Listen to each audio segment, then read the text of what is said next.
Job changes for Darlene and Louise in the latest episode of The Connors. Take this job and shove it twice. Let's talk about it.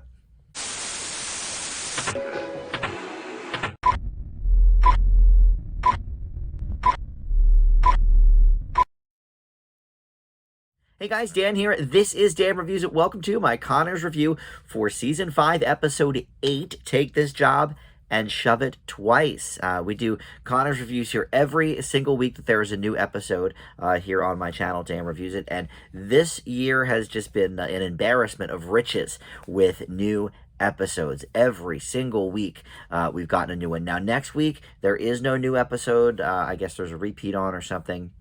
But back to it in 2 weeks on November 16th. We'll have another new episode. So this has been really great. We already have the announcement that there's going to be more episodes this season than we've ever gotten for the Connors. So that's very, very exciting. 22 episodes in a season is pretty cool. That's sort of the norm for ABC shows that are popular, and yet the Connors has not gotten there. Part of that I know was COVID and the filming in front of a live audience and all of that. But anyway, very excited that we've had now 7 episodes in a row for this season. So we've got this one for you, and let's talk about it. So I mentioned up top, Darlene and Louise both having job changes. That's basically,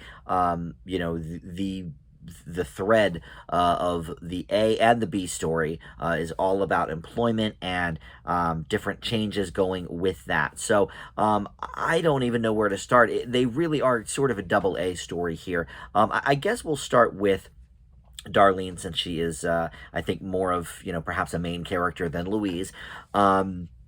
But Darlene has been promoted to the Vice President of Public Relations at the beginning of this episode for Wellman Plastic. She's been working there now for a few seasons. I think ever since COVID, right? Wasn't that sort of the kind of plot line there, that they were reopening the factory? So her and Becky got jobs. Didn't really work out for Becky, but Darlene stayed there and not just was working the line, but came up the corporate ladder. So she's now been promoted to the VP of Public Relations. She wants nothing to do with this. She is not good at public speaking. She doesn't really know what to say when this sort of nice, touching moment of public relations goes kind of poorly, when the reporter there says, hey, a whistleblower told us that Wellman was polluting Lanford. What say you? And she didn't know anything about that. So she ends up having, a meeting with one of the top Wellman people, and he basically says, look, this is the company byline. This is what we want you to say. We have our own report saying that we haven't polluted anybody, and this and that and the other thing. But she decides that this is really not for her. At Becky's suggestion, she asks Mr. Wellman to actually sort of demote her to back where she was, the other day, and managing the line. And he basically says, no, we're not going to do that.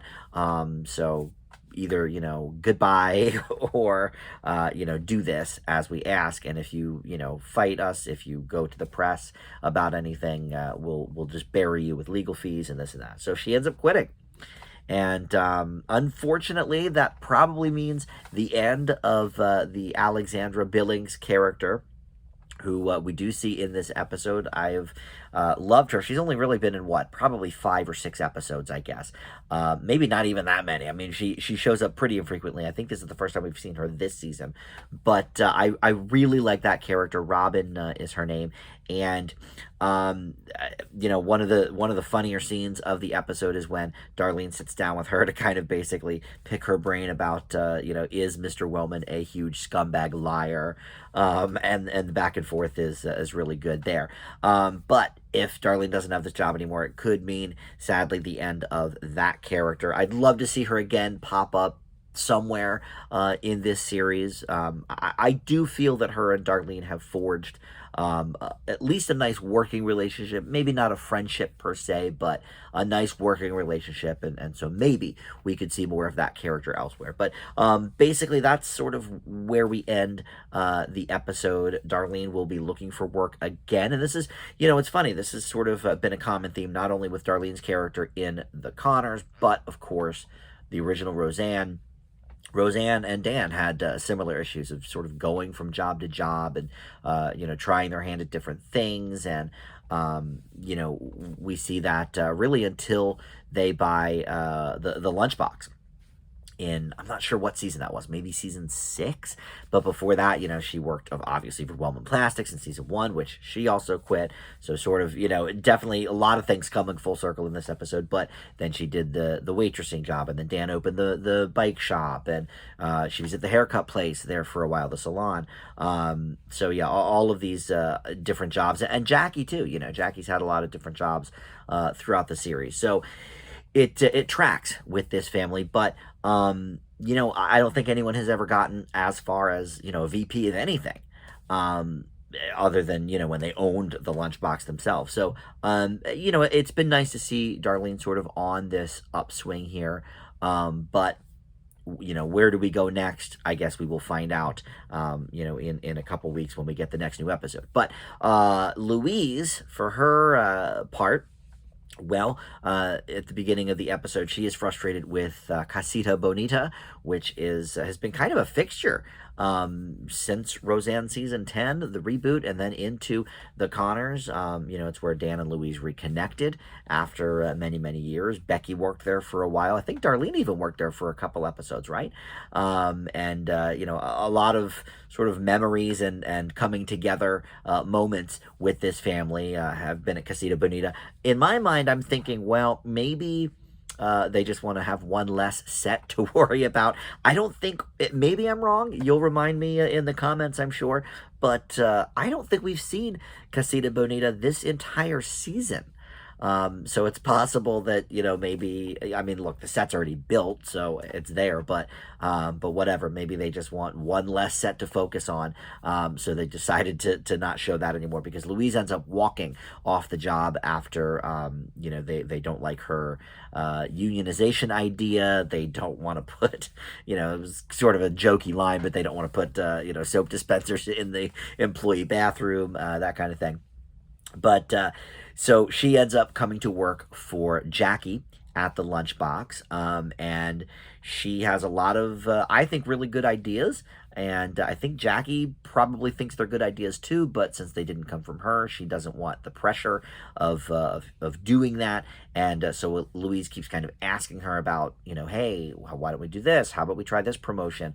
And it keeps falling on deaf ears until there is a huge standoff at the lunchbox, where basically Jackie feels like she is not being listened to. She's being talked down to from Louise, and she ends up, yelling at her and calling her Roseanne, like, don't stop telling me how to run my life, Roseanne, that kind of thing. And then, leading to one of the funniest moments in the episode, Becky, who is, of course, going for a psychology degree, is mouth agape, and she's like, oh my God, a real life Freudian slip. We hear about this in school, but I never thought I would see one in person. Really, really great comedic read from Lacey Goranson on that one. And then, later in the episode, Jackie and Louise sort of have a talk about both of their paths. Jackie sort of going back to being 8 years old in the Easy Bake Oven, and Roseanne saying you're not doing it right. And then their mother sort of chiming in, all the things we've known about Jackie for years and years and years, never getting respect from the family. But Louise says, you know what, I get it. That's why I left Casita Bonita. No one was listening to me there.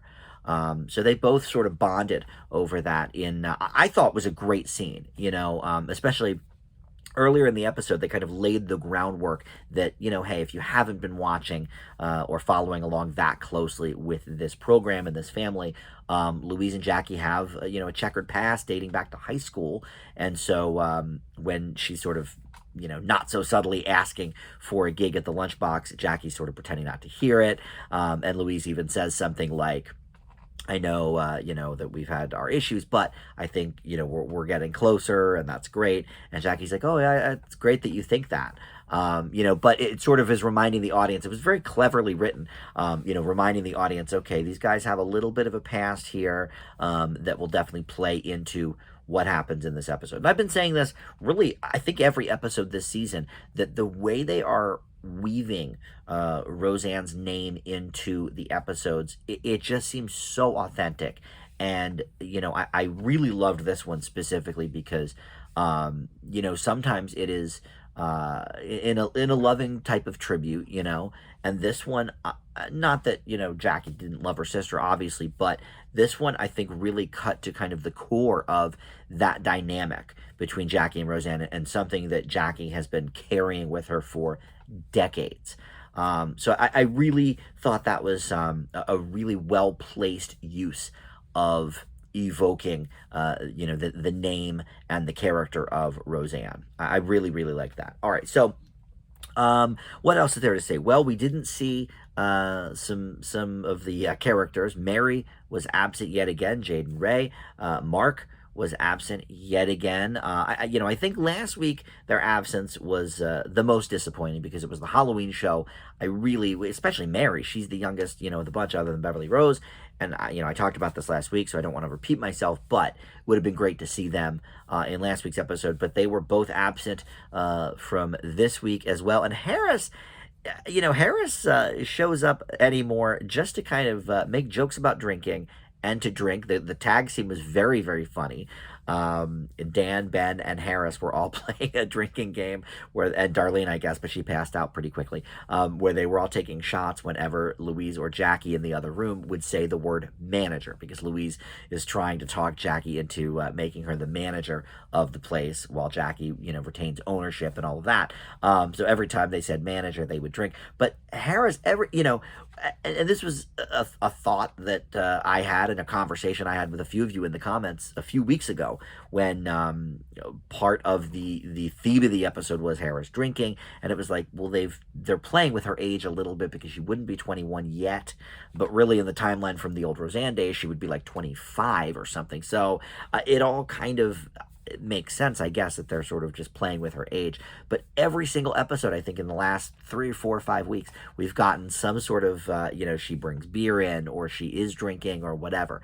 And one of you had said in the comments that you hope they don't give her a drinking problem, because, of course, we already, had the whole Becky storyline with that a couple seasons ago. And I don't think that's where they're going with this. I think, they're sort of giving Dan a drinking buddy, is what it is, and Louise, of course, she drinks too, but it's a little different, with their dynamic being in a romantic relationship. This is more of like, Harris is one of the guys basically, so kicking back in that regard. So, hey, I'm here for it. The age thing is a little weird because she really wouldn't be 21 in the timeline, but okay. Obviously they've established clearly that she is, so I think we'll see more of that. But I thought that was a funny tag scene as well with that. But yeah, I want to see more Mark. And look, if you're going to keep Mary in the show, put her in the show. I had those same issues with DJ for the first few years of the Connors.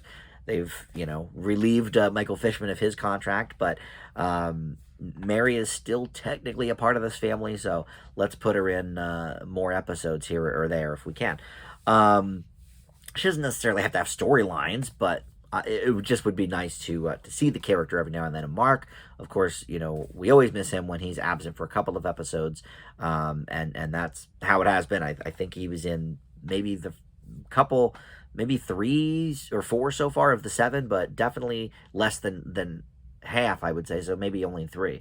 But in any event, this is one of the funniest episodes of the season so far. A lot of laughs here, coming really from all directions. Ben had a couple of good ones. Becky certainly did. Darlene obviously did, as always. Jackie, she started going over the edge with the the overacting, over crazy Jackie, but it worked for the storyline because it prompted her to evoke Roseanne's name while talking to Louise. So it worked out.